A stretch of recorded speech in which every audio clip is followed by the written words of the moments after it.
The Brandon Peters Show may contain explicit language and detailed plot points. For more information on the show, stay tuned to the end of the episode. The summer of 2004 at 20. Welcome to Friday on the Brandon Peters Show, where we run the music video companion series to the summer of 2004 at 20. And today, we have back from 92.3 WTTS in Indianapolis, Matt Pelsor, the voice of local radio here, right? Yes. Well, I'm one of the voices. I'm a voice. I'm the voice at 92.3 megahertz from 6 to 10 every weekday morning. And I am so glad to be back here with you, Brandon. Thank you for having me. No problem. I have a question.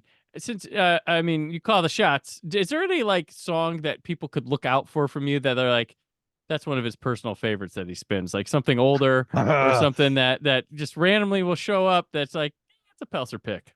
Yes, I absolutely have the answer to that. And it is Salisbury Hill by Peter Gabriel. Oh, it is one yeah, of my good one. all-time favorite fucking songs ever for any reason. It is the song I want playing when I die. Okay. When I die, I want Salisbury Hill to be playing somewhere I can hear it, okay? I want to die at sunset with Salisbury Hill playing, preferably in the spring or the summertime, maybe the fall, I don't know. But Salisbury Hill has to be playing, and then I will have lived or felt like I have lived a full and meaningful life.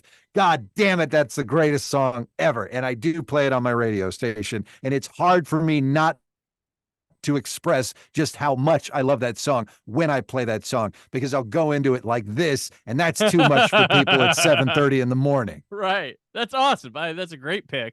Honestly, I love Peter Gabriel, so it's good. Oh wow. Okay. Sweet. So now people know. There's the answer. It was a little much, but and it was right away. There was no thought. No hesitation. Zero hesitation. No, I don't know. It's hard to pick just one. Well, no, fucking Salisbury Hill is the only song that ever needs to exist. All right. There we go. Sweet. Did you ever see the back in the there's a period in the early 2000s when or mid 2000s when the YouTube came out, they were doing or maybe even before, there's these people were recutting trailers to be something else, and someone did The Shining with Salisbury Hill. Yes, it's fucking. It makes that trailer work the way it does. Shining. Either that or let's see, Send Me on My Way by Arrested Root. That's another one that'll completely turn around the vibe. Yep, I remember that. I do remember that. Okay, so the movies from the Monday episode we talked about this week. So, Ju-on, The Grudge, the original, not the remake for the United States. You ever see that one? No, one of never those saw. Asian ghost story horror movies in the vein of The Ring, kind of that came out. No, nope. No, All right. I wasn't a big horror person, but I do have an appreciation for that. Okay, The Blind Swordsman Zatoichi. This is a remake of a older. There's actually, funny thing is, back in the 60s, there are 25 Zatoichi films from just the 50s through the 70s. It's about this blind Ronin samurai guy that walks around and stuff. And this was a remake of it that came out. Nope, didn't see that one. I barely I feel like the words that came out of your mouth in that combination I've heard before, but it was not a movie that was on my radar, I think. Got you. A Home at the End of the World. It's a Colin Farrell movie. It's a little indie film. Yeah, again heard of it. Okay. I'm doing a lot worse this week than I did last time I was Here on. you go. I know you at least know of the last two for sure. I'm building it. This is a 5-episode banger, and I'm actually recording this episode for it tomorrow, so I haven't given my thoughts on it. I won't in this episode. But Catwoman. I feel privileged. Catwoman. Halle Berry. Yep. Halle Berry, Catwoman. Yep. All right. Yeah, definitely heard of that one. I think I watched it once. I know my ex-wife watched it. I've now mentioned her twice in as many episodes, and I know that she watched it because she was into that sort of weird period before the superhero movies became so ubiquitous. You know, I mean, they were definitely hit movies, but she was into all of them. And so she definitely saw and was a fan of Catwoman. I don't know if I ever saw it. Okay. And the Bourne Supremacy, the second Bourne Identity movie. Same thing. She was into those Bourne movies. She introduced him to me, and I was Okay. like, all right, I get it. It's Matt Damon. But yeah, okay. Yeah, definitely saw the Bourne Supremacy. I enjoyed them as well, but they're not like repeat movies for me for whatever reason. Gotcha. Yeah, I feel like they had their like I like them. I think they're cool, and I've gone back and watched them a couple times, but they kind of feel they don't feel like they have like lasted in a way like Mission Impossible and James Bond have, which those have just been around forever. But it feels like I think Matt Damon's done with these, and they were nice while they were here. You know, It's that kind of feeling. Isn't it interesting how technology will age a movie in maybe not the best way, because we see scenarios in those movies that would not happen with today's technology. It's like, oh, he could have just, he could have just been on his phone and just told the guy, like, hang on, be out there at this time. And it's full, it makes them less plausible. It dates them. It Well, I watch them like they're a period piece now. That's why I watch them now. Which is weird to say, isn't it? Yeah, because I lived that period. Like, I was alive and conscious. Because I think The Fugitive's still great, but there's scenes where Harrison Ford's got to go to like libraries and do some hardcore looking up for things that it would be like public knowledge that you could get at your phone right now. He could look it up in that big culvert tube. Yeah, he could be there with the current information. Right. So triple vetted. Yeah. Oh, such fun stuff. But yeah, the Born and Catwoman, big battle this week at the box office. Not really, but that's what happened. So our video today, our song that is of the video is "If I Ain't Got You," which is the second single from Alicia Keys, her sophomore album. I screwed that up last time. It's called "The Diary of Alicia Keys." No. No, it's an honest mistake is what I'm trying to say. I was right. It is. I mean, if you want to be a music nerd, which I have to be professionally, that's why you're here. That's why we got you. And you want to be a dick about it, then that's one thing. But I did not want to be a dick about it. I did want to correct you, though. I love the stat didn't correction. mean to. I'm here for stat corrections. I need the show to be accurate, and I'm very happy for that. I wrote it down wrong. It followed You Don't Know My Name and would be succeeded by Diary and Karma singles. It peaked at number 4 on the Hot 100 and was certified 6 times platinum. The song is said to be inspired by the death of Aaliyah and the 9/11 attacks, and then it won a Grammy for Best Female R&B Vocal Performance. Rolling Stone rated it one of the 500 best songs of all time. And she originally offered this song to Christina Aguilera. Instead, did the song impossible for her. So thoughts on Alicia Keys and this song here? Well, for one thing, she absolutely deserved the Grammy that she won for this song. Yeah, she was nominated for Song of the Year, as we've spoken about we spoke about it in the previous episode. She 100% deserved the Best Female Vocal R&B Performance for this song in 2004. She won in 2004. She won it's 2005 Grammys, but it was for the stuff that came out pretty much the year prior. Yeah, that would make sense. Yeah, because it was February of 2004. Yeah, she 100% deserved it, because this is an incredible vocal performance. It's we were just getting used to Alicia Keys at this time, if I'm not mistaken. I mean, like you said, sophomore album. She had a lot of help with this album, but I say she had a lot of help, but she did self-produce this album, which is pretty extraordinary given the level of artistry that's involved here, and also just musical proficiency, which we all know Alicia Keys is extremely musically proficient. Right. Good God, the woman can create a mood without opening her mouth at all. She's amazing. And the vocal performance of this song was 100% worthy of that Grammy. Yeah. Oh, yeah. Yeah, she hit the scene around, I believe like it was like her and Fiona Apple were around. I think Fiona Apple came a little bit before her, but like these two hit the scene where it's like, screw these like bubblegum pop stars. Who are you two? Like, who are like, you guys are the real deal, and they're writing songs for other people. And like, but just like seeing the talent on display, the chops, the candor, like like, you see Alicia Keys and you're like, gosh, she's got it all. Like Yeah. she's And stunning to look at. It's stunning to listen to. She's stunning to watch perform, like all this stuff. And it's just like, you are just like the ideal thing here. Like you should be top of the world. You're right. You don't just hear Alicia Keys or see Alicia Keys. You are steeped in Alicia Keys because she's just that arresting of a performer and a talent. Really, she's incredible. And the super accessible thing about her is that her name is Keys and she plays the piano. We get it. Okay. Even like any idiot will know what's going on here. Right. That is too true. And yeah, she's still around today. Has she done any like acting? I imagine she's good at it. Like that she's just someone like if she wanted to, she'd be top of the charts with acting. Like I don't, you know what? You're right. But the thing is, acting is a skill. I'm just watching her perform. You would assume that she can act, but I don't know. I really don't know much about Alicia Keys. All I know is that this song in particular was like, holy crap.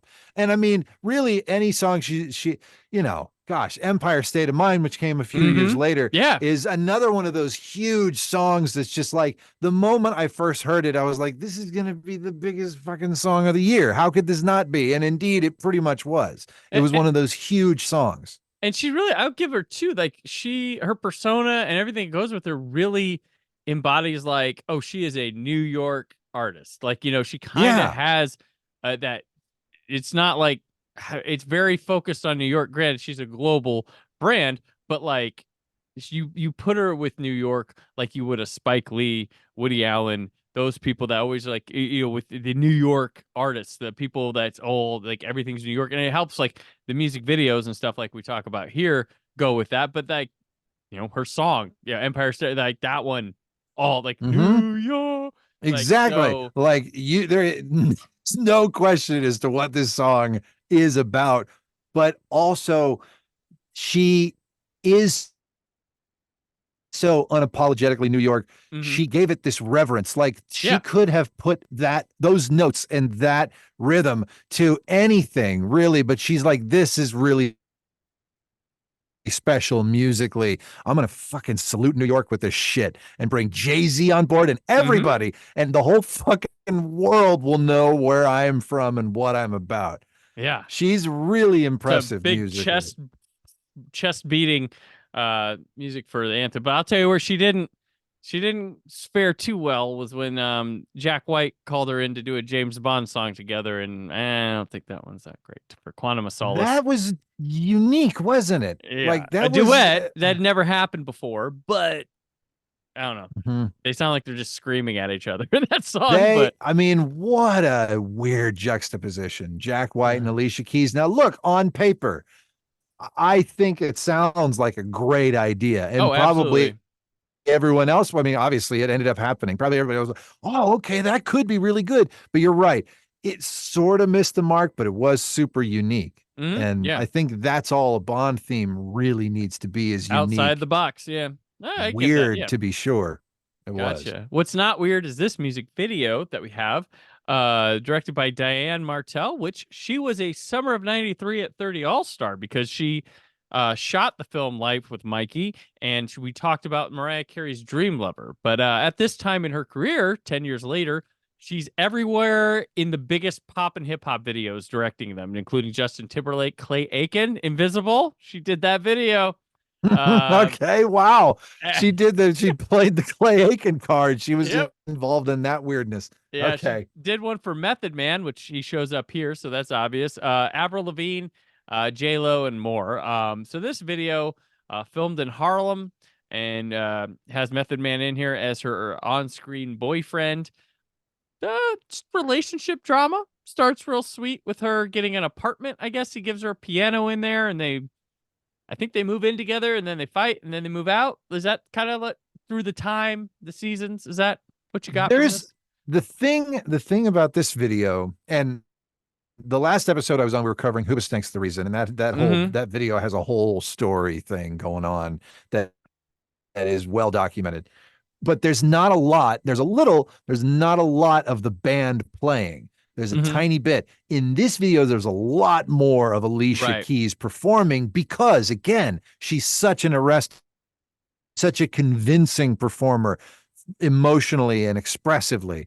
And so I think that it's not that Diane Martell would direct a Hoobastank video, but if she did, she'd probably be like, let's do more of the story than you guys performing, because you're a bunch of those kind of looking dudes, whereas Alicia Keys is like obviously gorgeous, but just 100%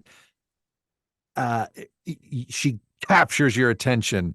Anything else be damned. Yeah. So yeah, she has a look, and she gets. And I it's funny because when I was charting out these videos, and I saw the song title, I was like, I think that's the one where she's playing on the roof, on the piano on the roof, and you can see the skyline and stuff in the back. And I was right. Yeah. And this one also has snow. Takes place. I always like a winter thing. Like, I don't know why. I always think things are cooler with snow around. And she's playing with a big coat on and stuff. And I was like, yep, this was that video. And it's intercut with just this, Method Man drama. You see this apartment come to life and then just move out. Maybe it's a signal for, like, these little spaces in New York that just seem like nothing, have a whole whirlwind of things happen to them in such a short amount of time, and then they empty and something else comes in. And it starts with something beautiful like a piano and ends ugly with Method Man. He like says something at the end to somebody on the street, and you're just kind of like, okay, like, this bum now. But yeah, yeah, he's made out to be a villain in this music video pretty hard. Yeah. This got nominated for a VMA, but like a couple years ago as like important video with or something, like video with a message or something. It was like really weird, but it was nominated. Really? Like, because the message didn't 2 jump years out ago. at me. Yeah. Like, I was like, what are we talking about here? Video with a message or something like that. I was like, what message are you trying to, like? I guess the song has a message, but the video, no. Well, so I'll be completely honest. I was not as familiar with this video as I was an appreciator of the song itself. I've definitely heard the song more than I've seen the video, and I reacquainted myself with the video before we did this. And all I could do was pay attention to the performance scenes in the video, because I love seeing her do what she does, because I'm so impressed by her as a musician, as an artist, as a performer, that I didn't give a shit about the fucking story in the video. Yeah. I get it. Yeah. But yeah, the song stuff is like thinking of like Aaliyah passed in like 2001. So that was like, it was still fresh on the mind. Sad. Because in the previous year, the Matrix sequels, which she was shooting at the time, came out. So that would have come like back up into the public consciousness of like, oh, she was supposed to be in these movies, and they recast and reshot her part with someone else because I didn't know that. Who was she supposed to be? She was Tank's wife in the what do they call the Zion? Zion, yes. Yeah, she was Tank's wife in Zion. Wow. Okay. Little part in the second one, and then a bigger part in the third one. Okay. I have only seen the third one once. I've seen the second one 2 or 3 times. Yep. I actually don't terribly mind the Matrix sequels. It's just like, I like them. Yeah, it's like the first Matrix, like you can't beat that. But then it's like, hey, we're going to give you actual money that you took not as much money and made it into a fucking masterpiece. But now we're going to give you actual money. And then I almost felt like maybe they did too much with it, but I did still enjoy them. Oh, it's the Matrix and SS, and they really, I mean, for having that money, they super, super go for it. And then the public wanted to like play like they didn't know how to, their cinematic literacy went out the hole when it was pretty easy to understand what was going on. But they're like, oh, this architect guy and what's this? Like, they were doing Matrix stuff like you were like liking from the previous one, and doing it even more so there, amplifying it for sure. Yeah. The third one, it's still all right. It's a nice little capper to it. And I like the one that came out a couple of years ago too. They're very, in a world of all these like blue paint by numbers blockbusters, it's still an artist's voice coming out in all of these 4 of the Matrix movies, which I appreciate. when it's Well, like it feels like a singular vision rather than just like a committee came up with this movie. the Wachowski siblings, they have integrity. Mm-hmm. You know, they have artistic integrity, and it seems like they are the kind of people who will take money, but will also say "fuck you" if they're being bossed around too much. Right. Yeah. You know. Yeah, I get you. Yeah. And that's what I like. I mean, the last Matrix movie literally talked about Warner Brothers fucking up a Matrix sequel if they didn't make it. Like that's pretty much what I couldn't believe. God, like, all right, that would really script because they would take all of the wrong things and make them important. You know what I mean? And would only make it about good guy versus bad guy rather than good guy versus cruel world. Yeah. You know? Yeah. And that's part of the part. That's like, when something's of a creator, why don't we just rip it off instead of like try to keep tacking onto it with some other people that may not have that idea. Because that rarely works on an artistic level for sure. Fast and Furious, they've made 11 of those movies. God, and it was a rip off of Point Break. So there you go. You rip off, and the Point Break remake got 0 sequels. So you rip off, you don't remake. That's the Scott Mendelson and I's rule. Yeah, Scott Mendelson and I's rule: rip off, don't remake. So if you rip off, if you want to make a series, rip off, and you can just keep going. Remakes usually don't get sequels and stuff too much if they want to restart things, but the rip offs, they have done it. That's where wow. I didn't realize that because I saw Point Break as more of a an adventure sports, thrill sport kind of thing. As Fast and opposed Furious, to Point Break with cars. That's really what it is. Okay, yeah. All right. You say it like that, then it makes perfect sense. Yeah, Point Break with cars. Yep. All right. Yep. I've never. Can I? When was the first Fast and Furious movie? 2000, summer of 2001. Was it 01? Wow. I've never seen a single fucking Fast and Furious movie. There you go. I think I'm good. I think I'm good with that. I will say the 5th one is definitely has a place as one of the best action movies of this side of the millennium. Really? Yeah. Okay, so number 5. So if I just go and see number 5, I will have gotten the idea and gotten the best of the franchise. Who knows? Do I need to watch the first 4 to know what's going on at 5? So or is it like porn? The first one's okay. That's like, it's like a series where it's like Friday the 13th where the first one's nobody's favorite. And then the second one is, if you're in for something really fucking silly that also knows it's silly, because I don't think a lot of people knew Too Fast, Too Furious knew what it was doing. That's good. Tokyo Drift is like Karate Kid with cars. So if that's another comparison, the 4th one's awful. It might be the worst one. They bring everybody back, but it is a slug. It is a joyless. The action's not that great. But then the 5th one, 6th one, 7th one, that's the sweet spot of the series. If you like the 5th one, the 6th and 7th are probably pretty good for you. But after that, it's just like been diminishing returns.